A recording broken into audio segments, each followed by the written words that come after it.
Hello students, welcome to carbon classes. आज मैं आप लोगों के लिए लेकर आई हूँ क्लास 12 का एक बहुत ही इंटरेस्टिंग चैप्टर। सिंस कि अभी सभी लोग न्यू सिलेबस स्टार्ट कर रहे हैं तो उनके लिए मैं लाई हूँ रिप्रोडक्शन का एक the second one chapter that is NCERT में हमारा दिया हुआ है रिप्रोडक्शन इन फ्लावरिंग प्लांट। ठीक है, रिप्रोडक्शन इन ऑर्गेनिजम्स का भी मैंने वीडियो अपलोड किया था, आप लोग चाहे तो देख सकते हैं, और उसे भी मैं फिर से मॉडिफाइड करके बनाने वाली हूँ। लेकिन आज के लिए मैं स्टार्ट करने जा रही हूँ रिप्रोडक्शन इन फ्लावरिंग प्लांट, क्योंकि जनरली अभी के टाइम में बच्चे यही चैप्टर पढ़ना पसंद कर रहे हैं। ठीक है, तो इस चैप्टर में हमें पढ़ना क्या है वो देखिए। हम लोग इस चैप्टर में, ये चैप्टर हमारे लिए बहुत ज़्यादा इंपॉर्टेंट चैप्टर है। अब अप्रॉक्स 3 to 4 क्वेश्चंस नीट में इस चैप्टर से आते हैं। ठीक है, तो सिंस की बहुत ज़्यादा इंपॉर्टेंट है हमारे लिए, इवन ह्यूमन से ज़्यादा इंपॉर्टेंट टॉपिक सेक्सुअल रिप्रोडक्शन का फ्लावर का रहता है। ठीक है, हमेशा ही हमारे पूरे नीट सिलेबस में हमेशा ही जो बोटनी है, बोटनी हमेशा ही हायर मतलब एडवांस्ड रहता है, क्योंकि बोटनी से ज़्यादा क्वेश्चन आता है और जूलॉजी से थोड़ा कम क्वेश्चन आता है। ओके, तो हम लोग बोटनी वाला टॉपिक थोड़ा ज़्यादा डिटेल में अच्छे से पढ़ते हैं। तो आज हम लोग करने जा रहे हैं फ्लावर्स के बारे में। फ्लावर्स के बारे में सबसे पहला आप लोगों को नॉलेज होना चाहिए कि फ्लावर्स कितने टाइप के होते हैं। ओके, फ्लावर्स जो होते हैं कितने टाइप के होते हैं, और उसके लिए हमें जानना होगा कि किस टाइप के प्लांट में एक्चुअली में फ्लावर पाए जाते होंगे। प्लांट का अगर हम लोग क्लासिफिकेशन करें तो उसमें एक टर्म आता है जिम्नोस्पर्म एंड एंजियोस्पर्म, जिसमें से angiosperms are always flowering plants. Okay, तो एंजियोस्पर्म्स के बारे में हम लोग इसमें पढ़ने वाले हैं। और एक चीज़ कि फ्लावर्स किसका मॉडिफिकेशन होता है, flowers are the modification form of stem. ठीक है, ये भी क्वेश्चन हमारे नीट में कई बार पूछा जाता है कि फ्लावर्स आखिर किसका मॉडिफाइड फॉर्म होता है, कौन से पार्ट का, प्लांट का कौन सा पार्ट मॉडिफाइड होकर फ्लावर बनाता है, तो वो आंसर हमारा होगा द स्टेम। ठीक है, तो ये तो हो गया कुछ बेसिक टॉपिक्स इसका। अब हम लोग देखते हैं कि जब हम लोग एंजियोस्पर्म्स को पढ़ते हैं, एंजियोस्पर्म्स प्लांट्स को पढ़ते हैं, तो उसमें हम लोग देखते हैं कि flowers are of 2 types. Okay, flowers are of 2 types. एक होता है मोनोएशियस फ्लावर्स, ओके, एंड एक होता है डाईएशियस फ्लावर्स। ओके, आप लोगों ने पहले भी पढ़ा होगा यूनिसेक्सुअल एंड बाइसेक्सुअल। ओके, तो ये 2 टर्म्स आप लोगों ने पढ़ा था। क्या था ये terms? Unisexual are those flowers which have only 1 sexual part.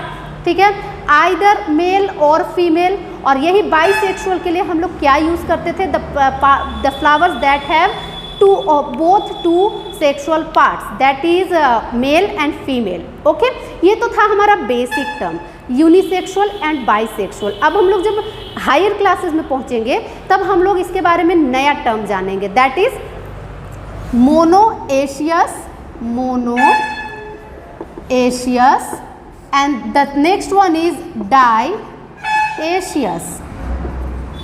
Okay, dioecious क्या है इसका मतलब?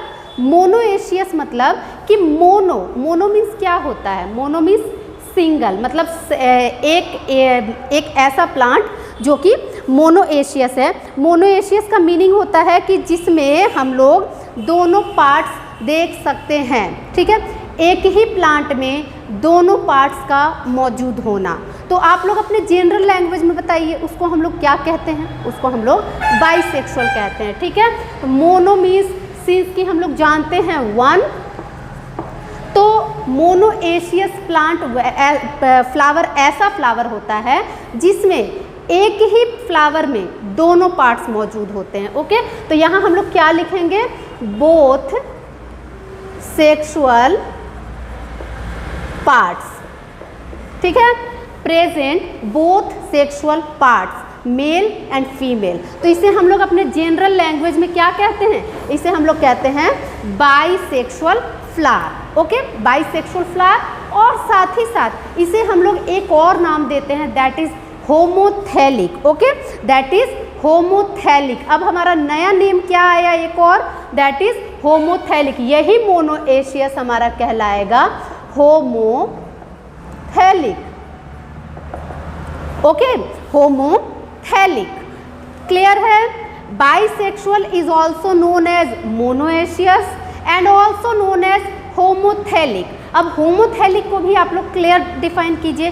होमो means same. Okay, same flower में दोनों पार्ट्स का मौजूद होना। क्लियर है? तो यानी कि ये तीनों ही नेम्स एक जैसा है, सब सेम है। बाइसेक्सुअल बोलिए, मोनोएशियस बोलिए या होमोथेलिक बोलिए, सब सेम है। ओके, अब हम लोग द नेक्स्ट वन पे चलते हैं। ठीक उसका ऑपोजिट डाइएशियस। डाई मीन्स दो। ओके, डाई मीन्स दो। तो दो अलग अलग फ्लावर्स में दो अलग अलग पार्ट्स का मौजूद होना, समझ में आया? तो only one sexual part either male और फीमेल। ओके, डाइएशियस में क्या है स्पेशलिटी कि दो अलग अलग फ्लावर्स हैं और कोई एक पार्ट को वो कंटेन किए हुए हैं, या तो मेल या तो फीमेल पार्ट को। ओके, अब इस डाइएशियस को भी हम लोग अलग नाम से भी जानते हैं, दैट इज आप लोगों ने अपने छोटी क्लास में पढ़ा होगा यूनिसेक्सुअल। ओके, तो इसी को हम लोग कहेंगे द यूनिसेक्सुअल। ओके, और यही साथ ही साथ हमारा उसका ठीक ऑपोजिट टर्म हो जाएगा dioecious is also known as heterothallic. Okay, तो क्या नाम आ जाएगा इसका? That is heterothallic flower. Clear है? अब हेटेरो का मीनिंग आप लोग अपने आप समझ गए होंगे। Hetero means different. Okay, different flowers में डिफरेंट पार्ट्स का मौजूद होना। ओके, तो हेटेरोथैलिक is also known as dioecious. Dioecious is also known as unisexual. Okay, तो ये हुआ हमारा टॉपिक्स, मतलब दो टाइप का फ्लावर हम लोग ये समझे। अब देखिए कि इसमें जब हेटेरोथैलिक आ गया कंडीशन, तो हेटेरोथैलिक में भी आपका दो तरह का टर्म्स आता है। एक आ जाता है हमारा staminate and the other one is pistillate. ठीक है, स्टेमिनेट क्या है? स्टेमेन क्या होता है? स्टेमेन होता है the male part of the flower. ठीक है, अगर स्टेमेन प्रेजेंट है, मेल पार्ट प्रेजेंट है, तो उस फ्लावर को हम लोग कहेंगे स्टेमिनेट। और यही अगर पिस्टिल प्रेजेंट है, मतलब फीमेल पार्ट प्रेजेंट है, तो उस फ्लावर को हम लोग कहेंगे पिस्टिलेट। ओके, समझ में आ गया? अब इसका अगर हम लोग एग्जाम्पल देखने जाएं तो एग्जाम्पल्स भी कई सारे हैं। मोनोएशियस के तो एग्जाम्पल्स आप लोग जनरल जानते होंगे, बहुत सारे हैं, मतलब जनरल सारे प्लांट्स ही मोनोएशियस होते हैं। कुछ एक ऐसे हैं जो डाइएशियस कंडीशंस में होते हैं, दैट इज फॉर एग्जाम्पल आप लोगों के आसपास होगा papaya plant. Okay, jackfruit, एक आंवला प्लांट होता है। ओके, आंवला प्लांट, मतलब ये सब कुछ ऐसे प्लांट हैं जो कि डाइएशियस होते हैं, मतलब इनका या तो मेल पार्ट होता है प्रेजेंट या तो फीमेल पार्ट प्रेजेंट होता है। ओके, तो ऐसे कंडीशन में होता क्या है कि हर एक प्लांट फ्रूट नहीं बना पाता है। ठीक है, आप लोग भी देखे होंगे पपाया प्लांट तो जनरल है, कई लोगों ने इसे नोटिस किया होगा कि हर एक पपाया प्लांट फ्रूट बेयर नहीं करता है। क्यों नहीं करता है? क्योंकि वो प्लांट में भी कि वो मेल पार्ट होगा और मेल पार्ट में कभी भी मतलब फ्रूट प्रोडक्शन नहीं होगा। ओके, एक आध एक्सेप्शंस हैं कि मेल पार्ट में भी फ्रूट प्रेजेंट बन जाता है, मतलब मेकिंग हो जाता है बिकॉज ऑफ द थैलेमस। ठीक है, एक ट्रू फ्रूट होता है, एक फॉल्स फ्रूट होता है, ये सभी कुछ हम लोग इस चैप्टर में कवर करने वाले हैं, आप लोग समझ जाइएगा। अभी के लिए फिलहाल इतना ही, मोनोएशियस एंड डाइएशियस। ओके, अब हम लोग चलते हैं अपने इस फ्लावर के पूरे डिस्क्रिप्शन की ओर। फ्लावर का जो स्ट्रक्चरल डिस्क्रिप्शन है उसे हम लोग अब समझते हैं कि क्या होता है। तो सबसे पहले जैसा कि मैंने फ्लावर कंस्ट्रक्ट करके रखा हुआ है बोर्ड पर, आप लोग देख सकते हैं, एक डायग्राम आप लोगों के सामने है द फ्लावर। तो ये फ्लावर आप लोग पहचान सकते हैं कि ये फ्लावर किस तरह का फ्लावर है। ओके, क्या ये फ्लावर मोनोएशियस है या ये फ्लावर डाइएशियस है, या ये फ्लावर पिस्टिलेट है या ये फ्लावर स्टेमिनेट है। तो हम लोग क्या आंसर करेंगे इसके लिए? सबसे पहली बात, अगर हम लोग इसका डायग्राम का मेन हेडिंग दे तो क्या देंगे heading? Monoecious plant, monoecious flower. ठीक है, एंजियोस्पर्म है, साथ ही साथ मोनोएशियस फ्लावर है। ये क्यों? क्योंकि देखिए अभी अभी मैं आप लोगों को इसमें सारा का सारा एक्सप्लेनेशन करने वाली हूँ कि क्या क्या पार्ट्स इसमें मौजूद हैं। ओके, तो देखिए इसमें क्या क्या पार्ट्स मौजूद हैं। सबसे पहले हम लोग स्टार्टिंग से करते हैं। Okay, the starting one is that is called receptacle. Okay, that is receptacle, receptacle. Then after receptacle there is a thalamus. Okay, there is a thalamus. Thalamus is of rounded structure होता है, thalamus. This is also of green colour. Thalamus is also of green colour होता है। कई सारे plants में ऐसा होता है कि जो फ्रूट बनता है वो फ्रूट ओवरी का कन्वर्शन रूप ना होके थैलेमस का कन्वर्शन रूप होता है। तो वैसे प्लांट्स, वैसे फ्रूट्स को हम लोग फॉल्स फ्रूट कहते हैं। ओके, तो इसका एक एग्जांपल है आप लोगों के नीट क्वेश्चन के लिए, ये बहुत इंपॉर्टेंट टॉपिक है कि एक फॉल्स फ्रूट का नाम बताइए, या इसमें से आप चूज कीजिए कि कौन सा फॉल्स फ्रूट है। That is the answer is apple fruit. Okay, Apple fruit है, स्ट्रॉबेरी फ्रूट है, तो वो क्या होता है, थैलेमस का कन्वर्टिंग रूप होता है। क्या होता है, इससे हम लोग फॉल्स फ्रूट बना सकते हैं, दैट इज एप्पल। ठीक है, तो मैं जो जो नोट्स आप लोगों को बताती जा रही हूँ उसको आप लोग अच्छे से नोट्स बना सकते हैं, अच्छे से उसका डिस्क्रिप्शन लिख सकते हैं अपने साथ। ठीक है, मैं थोड़ा शॉर्टकट में आप लोगों को लिख के बता रही हूँ, उसको आप लोग अच्छे से नोट्स बना सकते हैं। तो क्या था टर्म हमारा, that is when a fruit is made by thalamus और converted by thalamus, then the fruit is called false fruit. The example is apple fruit. यही मैं अभी आप लोगों को बता रही थी कि मान लीजिए कि आपके पपाया प्लांट में फ्रूट कभी लगा ही नहीं था, लेकिन वह उसी प्लांट में आपको दिख गया कि एक फ्रूट बन चुका है, तो वो फ्रूट आखिर कैसा फ्रूट होगा, वो फ्रूट मेल प्लांट से बन चुका है। समझ लीजिए कि वो प्लांट मेल था। ठीक है, मतलब स्टेमिनेट था वो प्लांट, लेकिन स्टेमिनेट होने के बावजूद उसने एक फ्रूट बना दिया। तो वो कैसे बना, क्योंकि उसमें फीमेल पार्ट तो थी नहीं, तो उसमें कैसे बना फ्रूट, उसमें उसके थैलेमस का कन्वर्शन रूप बन गया फ्रूट। ओके, तो इस तरह से हम लोग समझते हैं apple is an example of false fruit. Okay, वो किसका कन्वर्टिंग रूप है, थैलेमस का। अब नेक्स्टली हम लोग चलते हैं, दैट इज सेपल्स। ये जो छोटी छोटी लीफ लाइक स्ट्रक्चर्स होती हैं ये भी ग्रीन कलर की होती हैं। ओके, इसे हम लोग सेपल्स कहते हैं, sepals.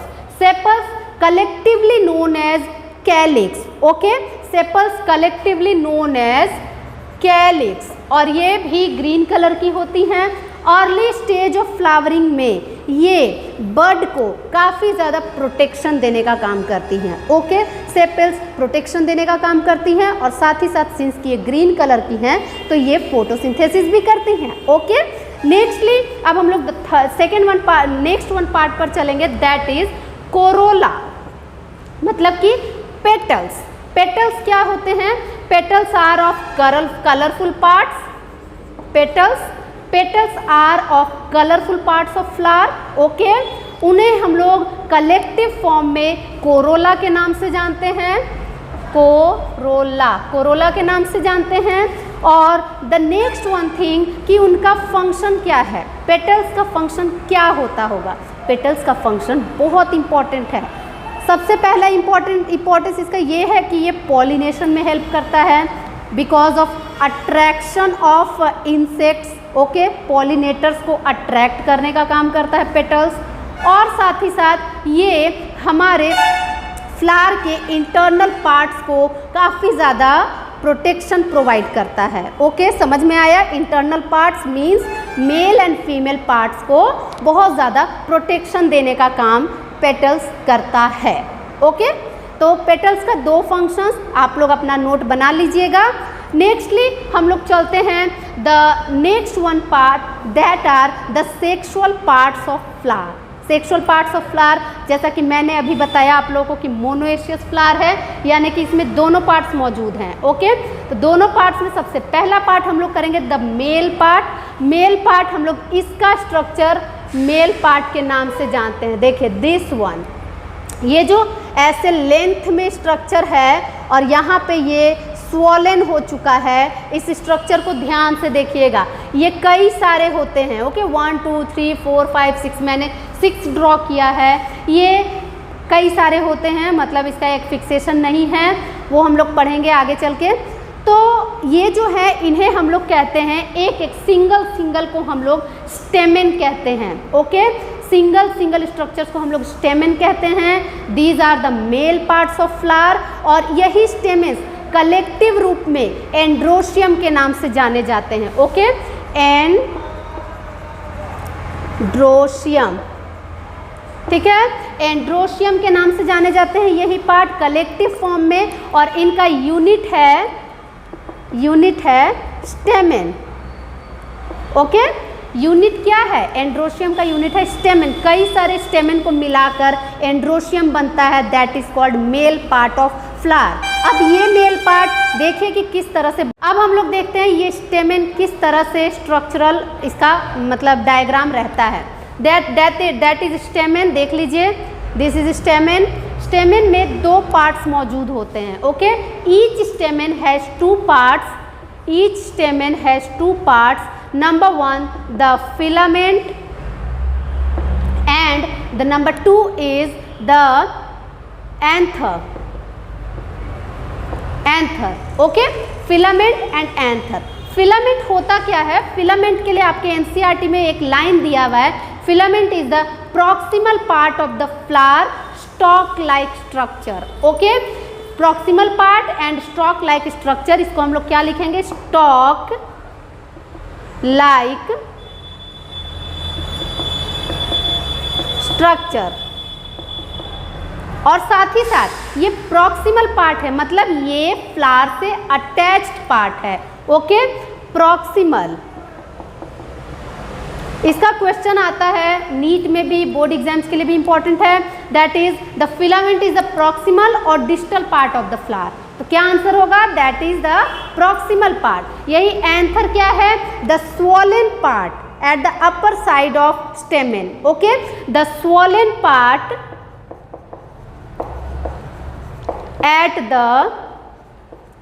Upper side of stamen, ठीक है।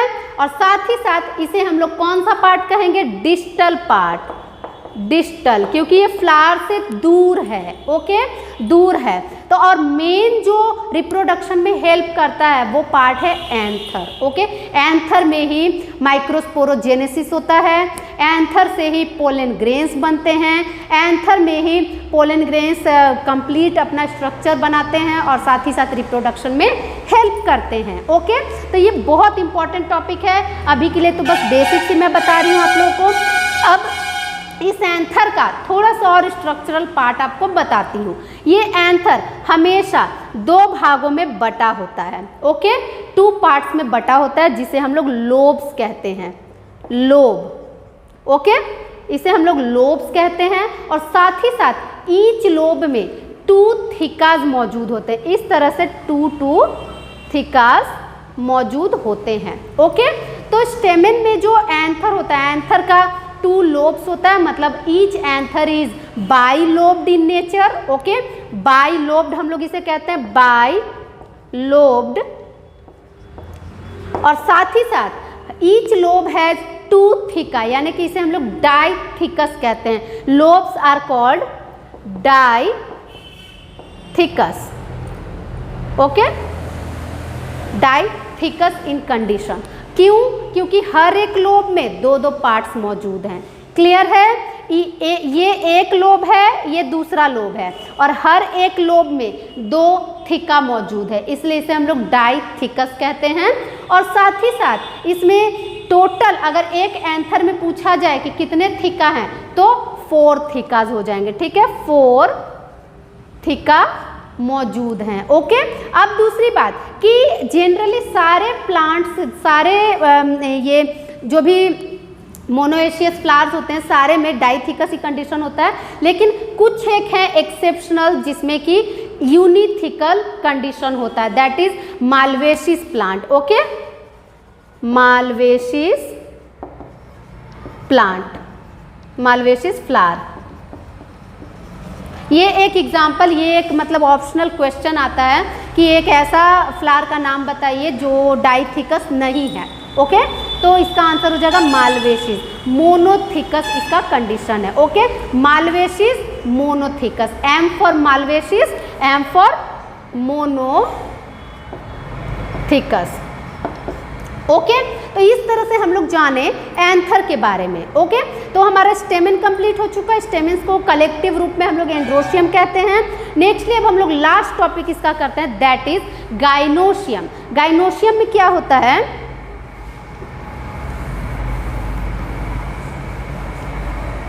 देखिए गाइनोशियम में होता क्या है कि ओवरीज रहते हैं। ओके, ओवरीज ईच कार्पेल्स होते हैं, कार्पेल्स का collective form complete female part is known as gynoecium. Okay, ये वाला जो पार्ट हमारा है that is our gynoecium. Okay, तो इस पार्ट में भी 3 टर्म्स मौजूद होते हैं। ये हमारा ये फ्लावर का फीमेल पार्ट होता है। सबसे पहली बात फीमेल पार्ट, इसे हम लोग गाइनोशियम कहते हैं। और इस गाइनोशियम में बहुत सारे कार्पेल्स होते हैं। ओके, कार्पेल्स, साथ ही साथ इसे हम लोग कार्पेल्स को हम लोग पिस्टिल भी कहते हैं, पिस्टिल। ओके, कार्पेल्स को हम लोग पिस्टिल भी कहते हैं। और दूसरी बात, इसके भी 3 पार्ट्स होते हैं, इसके 3 पार्ट्स होते हैं। एक होता है ओवरी, एक होता है स्टिग्मा और एक होता है style. Okay, ovary, style and stigma. Ovary क्या है, सबसे अपर पार्ट है, सॉरी सबसे लोअर पार्ट है, जो राउंडेड पार्ट है ovary. Ovary is the swollen part at the base of the flower. Next है style, style is the stalk like structure, ठीक है। और the stigma which is sticky in nature, stigma ही pollen grains को receive करता है, ठीक है। ये इसका स्टिग्मा का काम क्या है, दैट इज सबसे पहले हम लोग ओवरी का लिखेंगे। ओवरी ही मॉडिफाइड होता है फ्रूट में, तो इसलिए इससे जब फ्रूट बनता है तो उसे हम लोग कहते हैं द ट्रू फ्रूट। ओके, और ओवरी में ही ओव्यूलेशन होता है, ओवरी में ही जाइगोट फॉर्मेशन होता है। ओके, स्टाइल क्या है, स्टॉक लाइक स्ट्रक्चर है, लाइक स्ट्रक्चर जो पोलन ट्यूब को कंटेन करने में हेल्प करता है। और द स्टिग्मा है sticky that receives pollen grain. Okay, that receives pollen grains, ठीक है। तो इस तरह से हम लोग इसका मोर्फोलॉजिकल डेफिनेशन एकदम इजीली समझ लिए, डिस्क्रिप्शन अच्छे से समझ लिए फ्लावर का कि फ्लावर का मोर्फोलॉजिकल कैरेक्टर कैसा है। हर एक पार्ट हम लोगों ने अच्छे से कवर किया है। फ्लावर में जितने भी पार्ट्स होते हैं उसे हम लोग इसी तरह से पढ़ते हैं। अब इसका हम लोग इंटरनल पार्ट्स पढ़ेंगे, एनाटॉमिकल सर्च करेंगे इसका कि क्या क्या है इसका, और भी terms, that is microsporogenesis, megasporogenesis, सब कुछ हम लोग करेंगे इसका कवर। अब हम लोग अपने नेक्स्ट वीडियो में इसका नेक्स्ट टॉपिक कवर करेंगे, ठीक है। Thank you.